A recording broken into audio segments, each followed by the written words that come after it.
සියලු දෙනාටම තෙරුවන් සරණයි. මම අද ඔබේ මුළු ජීවිතේම පොඩි ගණිත සූත්‍රයකින් පෙන්වන්නයි යන්නේ. අපේ මුළු ජීවිතේ එක එක පැති තියෙනවා. අපි එක එක උස්පාත්තියම අපේ ජීවිතේ තියෙනවා. මේ උස්පාත්තිය මුළු ජීවිතේ හැම දෙයක්ම අපිට පුළුවන් නම් පොඩි ගණිත සූත්‍රයකින් තේරුම් ගන්න. ඒ ගණිත සූත්‍රයට අනුව අපිට පුළුවන් අපේ මුළු ජීවිතේ වෙනස් කරන්න. දැන් උදාහරණයකට වහලයක් ගන්න ගියාට පස්සේ පයිතගරස් ප්‍රමේය හරියට පාවිච්චි කරනවා. මොකද ඒකින්ම තමයි සම්පූර්ණයෙන්ම ඔක්කොම ටික හොයාගන්නේ ඒ පයිතගරස් ප්‍රමේය පාවිච්චි කරලා. ඒ වගේ එක එක සූත්‍ර පාවිච්චි කරලා තමයි ලෝකයේ අද කියන එක එක දේවල් මිනිස්සු හොයාගෙන ඒ දේවල් කරන්නේ. හඳ යන්නේ කොහමද? මොකක් හරි අනිවාර්යයෙන්ම ගණිත සූත්‍ර පාවිච්චි කරලා. අන්න ඒ වගේ ඔබේ ජීවිතේ වෙන හැම දෙයක්ම උස්පාත්තියම හැම දෙයක්ම පොඩි ගණිත සූත්‍රයකින් තේරුම් ගන්න පුළුවන් නම් මේක පාවිච්චි කරන්න පුළුවන් ඔබේ ජීවිතේ ඕනම තැනක. ඔබේ ජීවිතේ ගොඩාක් සතුටු හිතෙන තැනකටත් මේක පාවිච්චි කරන්න පුළුවන්. ඒ වගේම ගොඩාක් දුක හිතෙන තැනකටත් මේක පාවිච්චි කරන්න පුළුවන්. ඒ නිසා මම ඔබට යෝජනා කරනවා මේ ගණිත සූත්‍රය ඔබේ මුළු ජීවිතේම ඕනම තැනකට පාවිච්චි කරලා ජීවිතේ ප්‍රශ්න විසඳ ගන්න මේක පාවිච්චි කරන්න කියලා. ඔබ අහලා තියෙනව නේද? දැන් මම ගණිත සූත්‍රය පෙන්නන්න. අපි කියනවා ජීවිතය සමානයි πx. ජීවිතය සමානයි πx. මොකද්ද මේ π කියලා කියන්නේ? ඔය හැමෝම දන්නවා π කියලා කියන්නේ 22 7න් 22. හෙවත් 3.141 වගේ ගාණක් තියෙන්නේ. 7න් 22 තමයි π කියලා කියන්නේ. හෙවත් π කියලා කියන්නේ නියතයක්. මේ π පාවිච්චි කරලා ගණන් ඕන තරම් හදනවා. π පාවිච්චි කරලා තමයි අපි සාමාන්‍යයෙන් ගණන් හදද්දී මේ π කියන නියතය අපි පාවිච්චි කරනවා ගණන් හදනකොට. එතකොට මෙතන π කියලා කියන්නේ වෙනස් වෙන්නේ නැහැ. ඒක නියතයක් කියලා කියන්නේ ඒක නිසා. ජීවිතෙත් ඔය වගේ π තියෙන ඕන තරම්. π වගේ සිටුේෂන්ස් ඕන තරම් තියෙනවා. හෙවත් නියත. උදාහරණයකට බස් එක එනකන් ඔබ බලාගෙන ඉන්නවා. බස් එක පරක් වෙලා ඉන්නේ. ඒක ඔබට වෙනස් කරන්න පුළුවන්ද? ඒ නියතය. ඒක වෙනස් කරන්න බෑ. ඒ වගේම අපි හිතමු ඔබ කෑමක් කන්න ගියා කඩේකට. ඒක ගියාට පස්සේ ඒකට ලුණු වැඩි. එහෙම නැත්නම් ලුණු අඩුයි. දැන් ඒක වෙනස් කරන්න පුළුවන්ද? ඒක වෙනස් කරන්න බෑ. මොකද ඒක පයි. මේ ලෝකෙ වෙන හැම දෙයක්ම හිතමු ඔබට වහිනවා එකපාරට යන ගමන්. කුඩයක් අරන් ආවේ නැහැ. ඒක මොකද්ද? ඒක පයි. ඒක වෙනස් කරන්න පුළුවන් දෙයක් නෙමෙයි. ඊළඟ එක තමයි x. ඔබට පේනවා ඇති x කියලා කියන්නේ විචල්‍යයක්. විචල්‍යයක් කියලා කියන්නේ මොකක්ද? විචල්‍යයක් කියන්නේ වේරියබල් එකක්. හෙවත් ඒක වෙනස් කරන්න පුළුවන්. විචල්‍යයක් කියන්නේ වෙනස් කරන්න පුළුවන්. ඒක අඩු වැඩි කරන්න පුළුවන්. ඒක ධන පැත්තට ගෙන්නන්නත් පුළුවන්. ඒක ඍණ පැත්තට ගෙනියන්නත් පුළුවන්. විචල්‍යයක්. මෙතන x කියලා මම මෙතන අදහස් කරන්නේ ඔබේ හිතේ තියෙන බලාපොරොත්තු. ඔබේ හිතේ තියෙන දෙකක බලාපොරොත්තු. ඔබ හදාගත්ත ලස්සන හීන මාලිගා. ඔබේ බලාපොරොත්තු. ඔබ ඕන දේවල්. ඔබ කැමති දේවල්. ඔබ ෂෝක් කියලා ගත්ත දේවල්. ඔන්න ඔය වගේ බලාපොරොත්තු තමයි ඔය කියන x. ජීවිතයේ හැම සිටුේෂන් එකම සමානයි πx. හෙවත් ලෝකේ නියත දේවල් ලෝකේ වෙනවා. ජය නියතයි. අපි අහලා තියෙනවා ජය නියතයි කියලා. එහෙමද? ජය නියතද? පරාජය හම්බෙලාම නැද්ද? පරාජය. මේ ලෝකේ කිසි දෙයක් ඇත්තටම නියත නෑ නේද? හොඳට හිතලා බලන්න. මේ ලෝකේ නියත කියලා මම අදහස් කරන්නේ මේ ලෝකේ දේවල් වෙනවා. නමුත් ඔබට ඕන දේ ලෝකෙන් වෙනවා කියලා එකක් නෑ නේද? ලෝකෙට ඕන දේ වෙනවා. අපි තුමු ඔබ ලයිට් එකක් දාන්න යනවා. ලයිට් එකක් දාන්න මොකද අපි කරන්නේ? කරන්ට් එක කොහොමද එනවා? ස්විච් එක ඔෆ් කරලා තියෙන්නේ. මේන් ලයින් එකෙන් කරන්ට් එක එනවා. කොහොමද වයර් එකේ කරන්ට් එකක් එනවා. ගෙදරට කරන්ට් එක තියෙනවා නම් මේන් ලයින් එකේ කරන්ට් එක තියෙනවා. ඔබේ ගෙදර ට්‍රිප් ස්විච් එකේ එතන කරන්ට් එක ඔක්කොම වැඩ. එතනින් ඔක්කොම බේගස් ටික ඔන් කරලා තියෙන්නේ. ඔබ ස්විච් එක ඔෆ් කරලා තියෙන්නේ. ඒ නිසා තමයි ලයිට් එක නැත්තේ. ඔබ දැන් ගිහිල්ලා ස්විච් එක ඔන් කරනවා. කරද්දී ලයිට් එක වැඩ කරනවා. ඔන්න ඔගේ හේතු ටික දකින්න බලන්න. බල්බ් එක තියෙන්න ඕනේ, කරන්ට් එක තියෙන්න ඕනේ, ස්විච් එක ඔන් වෙන්න ඕනේ. සබේ කැමැත්ත තියෙන්න ඕනේ. කැමැත්තත් ඕනේ. ඔබ කැමැති වුණත් නැතත් ඔය හේතු තුන එකතු වුණාට පස්සේ ලයිට් එක පත් වෙනව නේද? ඔබේ කැමැත්ත කෙනෙක් අදාළ නෑ නේද? ඔබ ගින්දරක් පත්තු කරන්න යනවා. මොනවාද ගින්දර අවශ්‍ය හේතුව? ඔක්සිජන් ඕනේ, දාහී ද්‍රව්‍ය ඕනේ, ඒ වගේම ජල උෂ්ණත්වයක් ඕනේ. ඔය තුන ඔබ ලං කරනවා. ඔය තුන ලං කරලා පස්සේ ඔබේ කැමැත්තක් දාන්න ඕනේ ඒක අස්සට. ඒ හේතු අස්සට ඔබේ කැමැත්තක් දාන්න ඕනේද? කැමැත්තත් එකතු වුණාට පස්සේද මේක ගින්නට පත්තු වෙන්නේ? ඇත්තට ඔබේ කැමැත්ත අදාළ නෑ නේද? ඔබේ බලාපොරොත්තු අදාළද? ඔබේ ගේ හැදෙන බලාපොරොත්තු අදාළද? ඔබේ ළමයි හොඳට විභාගේ පාස් වෙන බලාපොරොත්තු අදාළද? ඔබ ආදරය කරන කෙනා අපත් එක්ක ඉන්න බලාපොරොත්තු අදාළද? නැහැ. බලාපොරොත්තු එකයි ඔබේ ජීවිතේට ගේන්නේ. පීඩාව. මේ ලෝකෙ වෙන කිසිම දෙයකට බලාපොරොත්තු අදාළ නැහැ. කැමැත්ත ඕනේ නැහැ. ලෝකයේ විදිහට යනවා. හේතුන් පටිච්චසමුප්පාද. ලෝකේ හේතුගේ කොහොමද එකතු වෙන්නේ? මේ විදිහට ලෝකේ යනවා. නමුත් ඔබ බලාපොරොත්තු හදාගත්තට පස්සේ ඔබේ හිතේ දැන් පීඩාව විතරයි තියෙන්නේ. ඔබේ ජීවිතේට දාලා බලන්න ඕනම තැනකට. දරුවා විභාගෙත් පාස් වෙනවා, ෆේල් වෙනවා. ඒක කාට අදාළ කාරණාවක්ද? ඒක කාට අදාළ කාරණා? ඔබට අදාළ කාරණා? ඔබට අදාළ වෙනවා ඔබේ බලාපොරොත්තු තියෙනවා නැත්නම් ලෝකේ සංසිද්ධියක්. ළමයා කොච්චර මහන්සි වුණත් විභාගය අමාරුයි නා. විභාගය කොච්චර ලේසුණත් ළමයා පාඩම් කරලා නැත්තම් ළමයා හොඳට පාඩම් කරලා තියෙනවා. විභාගෙට ලේසියට තියෙනවා. නමුත් මගදී පෑණිවරුණා නා. මේ දේවල් ලෝකේ වෙන දේවල් නියත. ලෝකේ එක එක සංසිද්ධි වෙනවා. ලෝකේ වෙනවා එක එක සංසිද්ධි. මේ සංසිද්ධි කිසිම දෙයක් දුක සැප ගේන්නේ නැහැ. හොඳට මතක තියාගන්න. දුක සැප ගේන්නේ ලෝකේ වෙන සංසිද්ධි නෙමෙයි. වහිනවා කියන එක නෙමෙයි. දුක සැප ගේන්නේ ඔබේ හිතේ හදාගත්ත බලාපොරොත්තු නිසා. බස් එකක් එනවා. ෆුල් පටවල. බස් එකේ ෆුල් ෆුට්බෝල් එකේ තෙලිලා යනවා. ඔබයි තා මිනිස්සෙක් එහා පැත්තේ ඉන්නවා. ඔබට ඒක දැක්කට පස්සේ අයියෝ මේක කොහොමද යන්නේ හිර වෙලා වගේ හැඟීමක් ඔබට එනවා. එහා පැත්තේ ඉන්න කවුද දන්නවද? පික් පොකට් කාරයෙක්. එයාට කොහොමද? එයාට පුදුම සතුටුයි. ඇයි? බස් එක පටවලා කියලා කියන්නේ කවුරුත් දන්නේ නැහැ මගේ අතට පර්ස් එක ආවා කියන එක. නේද? ඔබේ බලාපොරොත්තුවට අනුකූලව ඔබට දුකයි. ඒ කෙනාගේ බලාපොරොත්තුවට අනුකූලව ඒ කෙනාට සතුටුයි. එහෙනම් මේ ලෝකේ දුක සැප තීරණය කරන්න ලෝක වෙන සංසිද්ධි නෙමෙයි. ඉන්දියාවේ ටීම් එක මැච් එක දිනනවා ලංකාවේ ටීම් එක පරද්දලා. ඔබට දුකයි. ඉන්දියාවේ කෙනාට එකම දේ වුණේ එකම මැච් එක කට්ටිය බැලුවේ. මේ පැත්තේ ඉන්න එක්කෙනා අඬනවා මේ පැත්තේ ඉන්න එක්කෙනා hina වෙලා අඬනවා. දෙනාවේ අඬනවා. සතුට වැඩි කමට අරගෙන අඬනවා. මේක ඔබ දුක වැඩි කමට අඬනවා. මං අහන්නේ ඒ ඉන්දියාවේ ටීම් එක මැච් එක දෙන්න කියන එක නෙමෙයි ඔබේ දුකට හේතුව. ලංකාවේ ටීම් එක මැච් එක පෙරදුනා එහෙම නැත්නම් ලංකාවේ ටීම් මැච් එක දෙන්න ගියොත් ඒක නෙමෙයි සතුටට හේතුව. ඔබේ හිතේ හදාගත්ත බලාපොරොත්තුයි දුක සැපට හේතුව. ওই බලාපොරොත්තුව තමයි මේතන කතා කරන x. ජීවිතය සමානයි πx. හොඳට මතක තියාගන්න. මෙන්න මේ සූත්‍රය ඔබේ මුළු ජීවිතේම තියාගන්න හදවතේ අස්සේ. ජීවිතය සමානයි πx. π කියලා කියන්නේ සිටුේෂන් එක. ඔබට හිතට දුකක් හිතෙන අවස්ථාවක අපි තුමු ඔබ ආදරය කරන කෙනා. අපිට බෑ කිව්වා. අපි දෙන්නට මේක හරියන්නේ නැහැ. අපි මේක නතර කරමු. හෝ ඒක නෙමෙයි විරහබි. ඕක නෙමෙයි ඔබට දුක එන්නේ. දැන් ගිහිල්ලා විරහ සින්දුවක් ආලා අඬන්න එපා කොහේ කොනකට ගිහිල්ලා. ඒක නෙමෙයි හේතුව. පයි තමයි ලෝකෙ වෙච්ච සංසිද්ධිය. ඒක නතර කරන්න බෑ ඔබට. මොකද ඒක නාට ඕනේ නැහැ. ඕන නැත්තම් ඉතින් ඔබටත් බෑනේ. ඒ යාර වෙච්ච පිළම හැර ගෑල්ලා මේ දැන් ඔබට බෑ කිව්වා. ඒක දුක ගේන්නේ නැහැ. ඒක සැප ගේන්නෙත් නැහැ. ඒක දුක සැප තීරණය කරන්න ඔබ හදාගත්ත හීන මාලිකා. ඔබ හදාගත්ත බලාපොරොත්තු. ඔබ ලස්සන අනාගතයක් හදාගෙන හිටිය. අන්නේ අනාගතේට පහර වැදුනා. දෙන්නත් එක සතුටින් ගත කරන ජීවිතයක් ගැන. ඔබමයි ඔබේ වල කපා ගන්න.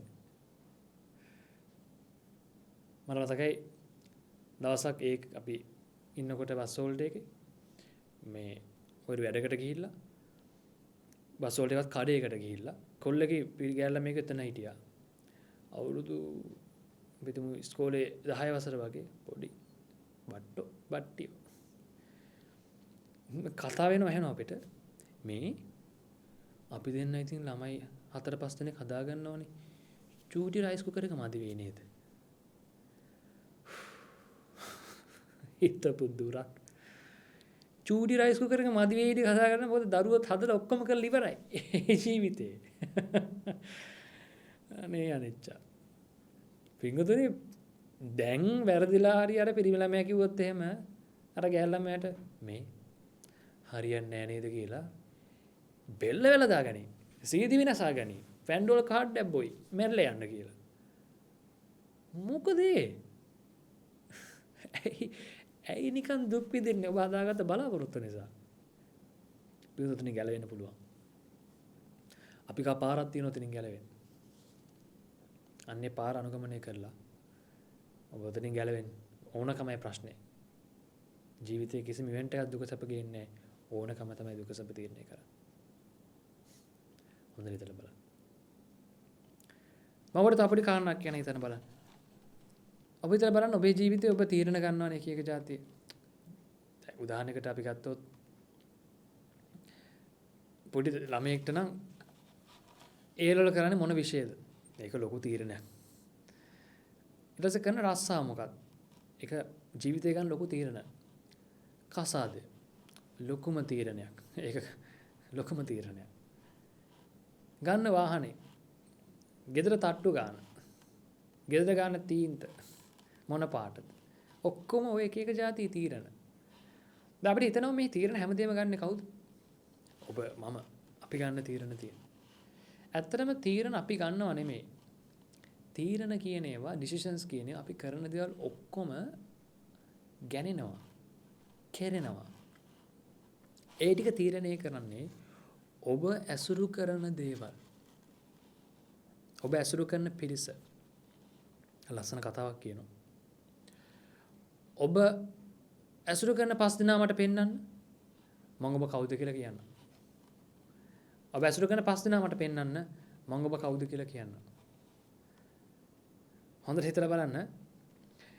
ඇසුරු කරන 5 දෙනාගේ ඇවරේජ් එකක් ඔබ. ඒවත් ඇසුරු කරන 5 දෙනා එක එක දේවල් කරනවා ඇති. ඒ දේවල් වලින් පොඩි පොඩි දේවල් එකතු වෙච්ච එකක් ඔබ. ඇසුරු කරන 5 දෙනා කියලා මෙතන අදහස් කරන්නේ මේ යාළුවෝ අම්මලා තාත්තලාම නෙමෙයි. Social media. සාමාන්‍යයෙන් ට්‍රෙන්ඩ් එකක් ගන්න ගත්තට පස්සේ හැමෝම ඒක කරනවා. නැද්ද? කාලයක් තිබ්බා අර කලිසම තැන් තැන් වල ඉරිලා අඳිනේ බා කාලයක් තිබ්බා. කලිසම ඉරිලා ගන්න ගාන අඩු කරලා දෙන්න ඕනේ නේද කලිසමට? නෑ නෑ ඒව තමයි ගණන් වැඩි. කලිසම තැනින් තැන ඉරිලා. ඒකට ලොකු ට්‍රෙන්ඩ් එකක් තිබ්බ කාලයක්. ඒක කොහෙන්ද ආවේ? Social media. එහෙම නැත්නම් යාළුවෝ. ඔහොම. ඒ ඉස්සර කාලේ තිබ්බා මේ රැවුල. රැවුල මෙහෙම අරගෙන මේ උඩු රැවුල බවලා මෙහෙම කොන රවුම් කරන එකක් කාලයක් තිබ්බා. එක එක කාලෙට එක එක ඒවා චිත්‍රපට වලින් ආවා. ඔබට මතක ඇති මම මේ කියන්නේ ඕනතරම්. එක එක කතා කොහරි වීඩියෝ එකක් කොහරි ගියා නම් එහෙම දැන් මේ කතාව තමයි හැමෝම කතා වෙන්නේ. සින්දුවක් ගියා නම් දැන් හැමෝම මේ සින්දුව ගැන තමයි කතා. ඔය වගේ. ටීවී එකේ යන්නේවත් ගොඩාක් බලපානවා අපි ගන්න දෘෂ්ටි වලට අනුකූලව. දැන් මේ දවස්වල යන ටෙලිඩ්‍රාමා ටෙලිනාට්‍ය තමයි මේ දවස්වල සමාජය. මේ දවස්වල යන ටෙලිනාට්‍ය වල තියෙන්නේ ඉස්කෝලේ යන පෙමියුවලක් ගැන කතාවක් නම් ඉස්කෝලේ කාලේ යන පෙමියුවලක් ගැන කතාවක් නම් මොකෝ වෙන්නේ? හිතලා බලන්න කොච්චර බලවන්තද කියලා ඒ දෘෂ්ටි සහ කොච්චර බරපතලයිද කියලා. ඒව බලන අම්මා තාත්තට පුතා දුව ඇවිල්ලා කිව්වොත් අම්මේ තාත්තේ මම එක්කෙනෙක් එක්ක යාළුවලා කියලා ප්‍රශ්නයක් නැති මට්ටමකට සමාජය හැදෙනවා. අද කාලේ ටෙලිනාට්‍ය වල තියෙන්නේ ඉස්කෝලේ යන පුතෙක් දුවෙක් ටීචර් කෙනෙක් එක්ක සම්බන්ධයක් යන එකක් නා. ටීචර්ලා දෘෂ්ටි එනවා, ළමයාලා දෘෂ්ටි එනවා, අම්මා තාත්තලා දෘෂ්ටි එනවා, මුළු සමාජෙට මේ දෘෂ්ටි යනවා. නමුත් ඒවා දානකොට මිනිසුත් ඒවා බලන මොකද මිනිස්සු ආසයි ඒ වගේ දේවල් වලට. දෘෂ්ටි මේ හැමදේම දෘෂ්ටි. ඔබේ තීරණ ඔබ ගන්නව නෙමෙයි. ඕකට මනෝවිද්‍යාව හොඳ ලස්සන පරීක්ෂණයක් වෙනවා. එක කොල්ලෙක් අර ලස්සන ඇදලා ඔක්කොම කරලා කොණ්ඩේ ඔක්කොම පිළලා එකම විදිහට ඉඳලා එකම જાතියේ රෝස මලක් අරගෙන ගෑන් ළමෙක් ගාවට ගිහලා දන ගහලා ඒක මේ ගෑන් ළමයට ප්‍රොපෝස් කරනවා. හැබැයි ඒ කොල්ලා ප්‍රොපෝස් කරන්නේ මල් කඩයක් ඉස්සරහා. ලස්සන මල් කඩයක් ඉස්සරහා. රෝස් මල් තියෙන, ජැස්මින් තියෙන, ලිලි මල් තියෙන. ඒ වගේ ලස්සන මල් කඩයක් ඉස්සරහා තමයි ඒ පිරිමි ළමයා ඒ ගෑන් ළමයට ප්‍රොපෝස් කරන්නේ. අන්නේ අවස්ථාවේදී අර ගෑන් ළමයා එක පයින් හා කියනවා අර කොල්ලට. තව අවස්ථාවක ඒ කොල්ලම ඒ රෝස් මලම ගෑන් ළමයට දෙනවා. මේ වෙලාවේ මේ ගෑන් ළමයා බෑ කියනවා. ලස්සන බිඩු ළමෙක්. නමුත් මේ වෙලාවේ අර ගෑන් ළමයා බෑ කියනවා. හේතුව මේ වෙලාවේ මේ කොල්ල දෙන්නේ මස් කඩයක් ඉස්සරහා. මස් කඩයක් ඉස්සරහා මල දුන්නාට පස්සේ ඒ ගෑන් ළමයා බෑ කියනවා. නමුත් මල් කඩයක් ඉස්සරහා ඒ ගෑන් ළමයාට ඒ මට රෝස මල දුන්නා නම් ඒ ගෑන් ළමයා එක පයින් හා කියනවා. අපි ගෑන් ළමෙන් ඇහුවොත් ඇයි ඔයා හා කිව්වේ? මේ වෙලාවේ ඇයි ඔයා හා කිව්වේ? අර වෙලාවේ ඇයි ඔයා බෑ කිව්වේ? ඒක මගේ ඩිසිෂන් එක. ඒක මම තීරණය කළේ. නැහැ. ඔබ එන්වයරන්මන්ට් එක තමයි තීරණය කරවන්නේ. ඔබට ගන්න පුළුවන් තීරණ නැහැ. ඔබ තීරණ ගන්නව නෙමෙයි. තීරණ ඔබ වෙනුවෙන් ගන්නනවා ඔබ ඇසුරු කරන පරිසරය මත. ඉංග්‍රීසි වල ලස්සන කතාවක් තියෙනවා. Life is C between B and D කියලා. ජීවිතය කියලා කියන්නේ C between B and D. ඒ කියන්නේ B සහ D අතර තියෙන C තමයි ජීවිතය කියන්නේ. මෙතන B කියලා කියන්නේ birth. එහෙම නැත්නම් උපත. D කියලා කියන්නේ death. එහෙම නැත්නම් මරණය. එවත් ජීවිතය සමානයි උපත සහ මරණය අතර තියෙන C. මෙතන C කියලා කියන්නේ choices. එවත් අපි ගන්න තීරණ. අද ඔබ මොකක් හරි විඳිනවා නම් හෝ විඳවනවා නම් ඒකට හේතුව ඔබ අතීතයේ ගත්ත තීරණය. සමහර විට මෙතන ඇති එක ඇඩික්ෂන්ස් වලින් දුක් විඳින අය ගලව ගන්න බැරුව. සමහර මෙතන ඇති ගොඩාක් ගිල්ටි ෆීලිංස් වල ජීවත් වෙන අය. තමන් අතින් වෙච්ච වැරද්දක් නිසා. සමහර අය මෙතන ඇති තමන් අතින් වෙච්ච ලොකු වැරද්දක් නිසා එතනින් එළියට එන්න බැරුව ඒකට අහු වෙලා එතනින් ගැලවෙන්න බැරුව ඉන්න අය ඕන තරම් මෙතන ඇති. උත්සාහ කරනවා නමුත් එක වෙලාවකට දරන්න බෑ එතන ටයිමත් ඇදිලා යනවා. එහෙම ඕන තරම් මෙතන ඇති. මතක තියාගන්න. Life is choices. ජීවිතය කියන්නේ ඔබ ගන්න තීරණ. ඔබ තීරණ ගන්නව නෙමෙයි. ඔබ ඇසුරු කරන පරිසරය තමයි ඔබට තීරණ ගෙනල්ලා දෙන්නේ. මම මතකයි මේ අපි මේ ළඟකදී එවත් යම් කාලයකට කලින් මට මතක පරිදි අපි ඔය පුනරුත්ථාපන මධ්‍යස්ථානයකට ගිහිල්ලා දේශනා කරපු වෙලාවේ එතන ඉන්න කොල්ලෝ සෙට් එකක් හිටියේ. අපිට කතා කරන් යනකොට එයාට අවස්ථාවක් දුන්නාට කතා කරන ඒගොල්ලෝ කියන හාමුදුරනේ ගැලවෙන්න බෑ හාමුදුරනේ මෙතනින්. අපි අහනවා ඇයි ගැලවෙන්න බැරි? හාමුදුරනේ ගෙදර ගියාට පස්සේ මම හොඳටම දන්නවා ඔය ඔක්කොම හංගලා තියෙන තැන්. වහලේ සීලිමාසේ හංගලා තියෙන කිව්වා.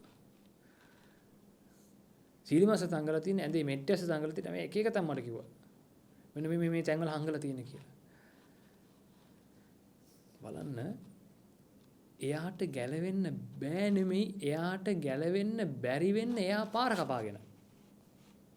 ගැලවෙන්න ඕනේ නම් ගැලවෙන්න පුළුවන්. මොකද කරන්න තියෙන්නේ? පරිසරය වෙනස් කරන්න ඕනේ. එකම පරිසරය ඉඳන් ගැලවෙන්න බෑ. පුනරුත්ථාපන මධ්‍යස්ථාන 100ක් දැම්මත් ලෝකෙ කිසිම දෙයක් වෙනස් කරන්න බැරි එකම පරිසරය තියාගෙන වෙනස් කරන්න හදලා ඉන්නවා. පරිසරය එකමයි. නමුත් ඕනේ වෙන අවුට්කම් එකක්. ඉතින් ඒක කොහොමද ගන්නෙ? ඔබ ඇසුරු කරන්නේ අපි තුන් මද්ද්‍රව්‍ය පාවිච්චි කරන පිරිසක්. ඔබට ඕනේ මද්ද්‍රව්‍යයෙන් ගැලවෙන්න. මද්ද්‍රව්‍යෙට තිත තියන්න. ඉතින් ඒක බිහිලුවන්නේ. ඔබට ඕනේ අපි තුමු ඔබ නරක වීඩියෝස් බලන්න හැබැයි වෙලා තියෙනවා. ඔබට ගැලවෙන්න ඕනේ. නමුත් ඔබ මොකද්ද කරලා තියෙන්නේ? ඔබ ඊසි පාත් එකක් හදලා තියෙන්නේ. ඔබට තැන් ටිකක් තියෙන ඔබ ඒවට පාවිච්චි කරන ඔබ එතන ඉන්න හරි ආසයි. ඔබ තනියෙන් ඉන්න පුළුවන් තරම් පාර කපාගෙන බේරිලා ඉන්න හදනවා. මං කියන්නේ ගැලවෙන ක්‍රමයක් තියෙනවා. ඒ තමයි මුලින් ඔබ ඔබේ පරිසරය වෙනස් කරන්න ඕනේ. මිසක් නැත්තම් ඇඩික්ෂන්ස් වලින් ඕලින් ගැලවෙන්න වෙන ක්‍රමයක් නැහැ. පරිසරය වෙනස් කරන්න ඕනේ. පරිසරය වෙනස් කරලා මේ දහම තේරුම් ගන්න ඕනේ. පරිසරය වෙනස් කරා කියලා බේරෙන්න බෑ. මොකද ඒක පරිසරේ කැලේ මාරු කරලා කොටිය මාරු වෙන්නේ නැහනේ. ඒ නිසා කැලේ කොච්චර මාරු කරත් කොටිය මාලා නැති නිසා බේරෙන්න වෙන්නේ නැහැ. ඒ නිසා කරන්න තියෙන මොකක්වත් නෙමේ පරිසරය වෙනස් කරලා පොඩ්ඩක් පස්සට ගිහිල්ලා ඊට පස්සේ මේ දහම තේරුම් ගන්න දහම ඇසුරු කරන්න ඕනේ. දහම තමයි එකම සරණ. වෙන සරණක් නැහැ ඔය කිසිම තැනක. නත්ති මේ සරණං අඤ්ඤං බුද්ධෝ මේ සරණං වරං ධම්මෝ මේ සරණං වරං සංඝෝ මේ සරණං වරං. මේ ත්‍රිවිධ රත්නේ හැර වෙන සරණක් නැහැ ඔය කාටවත්. ඕනම තැනක හිර වෙලා ඉන්න කෙනෙක්ට මේ කතා කරලා කියන්නේ. වේසවන්නව බරසුලන්නව මිනිස්සුනේ අපි වෙතට වරෙල්ලා. අපිට ඔබට සහනය දෙන්න. තථාගතයන් වහන්සේගේ බුද්ධ පුත්‍රයන් වහන්සේලා දවසෙන් දවස සුවයටපත් වෙනවා, දවසෙන් දවස නිදහස් වෙනවා. මේ නිදහස ඔබත් අත්විඳින්න. අපේ මහා ගුරුවරු අපිට උගන්වපු මේ තථාගතයන් වහන්සේගේ ශ්‍රී සද්ධර්මය උන්වහන්සේට පින් අනුමෝදන් වෙන්න. ඉතින් අපිත් දවසින් දවස මේක ඉස්සරහට යනවා. මං කියන්නේ ඔබත් ගැලවිලා මෙතනට ආවොත්, ওই පරිසරෙන් ගැලවිලා මෙතනට ආවොත්, අපේ සෙවණට ආවොත් අපිට අත දෙන්නම් මෙතනට ගැලවිලා එන්න. අපි අත එහෙම දික් කරන් ඉන්නේ. නමුත් අපි ගිහිල්ලා ඔබ අල්ලගෙන ඉන්නේ නැහැ. ඔබ අපේ අතින් අල්ලගත්තොත් අපි ඇදලා ගන්නවා. මහා පිරිසක් දවසින් දවස අපි අත අල්ල ගන්නවා. අත අල්ලගෙන ඇතුළට එනවා. මම ඔබට ආරාධනා කරනවා ඔබත් අපේ අත අල්ලගෙන ඇතුළට එන්න. අපි ඔබට පාර කියන්නම් පාරාදීසයට. මානසික සුවතාවයෙන් ඉන්න පුළුවන් පාරාදීසයක් ලෝකේ තියෙනවා. හිතේ පාරාදීසය. පුදුම සංසුන්. පුදුම නිවිච්ච. පුදුම නිදහස්. පුදුම නිස්කලංක. සාමය, සතුට, සම්තෘප්තිය පිරුණු ලස්සන පාරාදීසය. කාටවත් කරදරයක් නැති, කාගේවත් හිතක් තලන්නේ නැති ලස්සන පාරාදීසය. හැමෝගෙම මූණේ හිනාවක් තියෙන. දුකෙන් ඉන්නකොට ඇයි කියලා අහන. කළ යාගේ මූණටත් හිනාවක් එකතු කරන ලස්සන පාරාදීසයක් තියෙනවා. පින්වත් ඔබටයි අපේ මේ ආරාධනාව. හොඳට හිතන්න.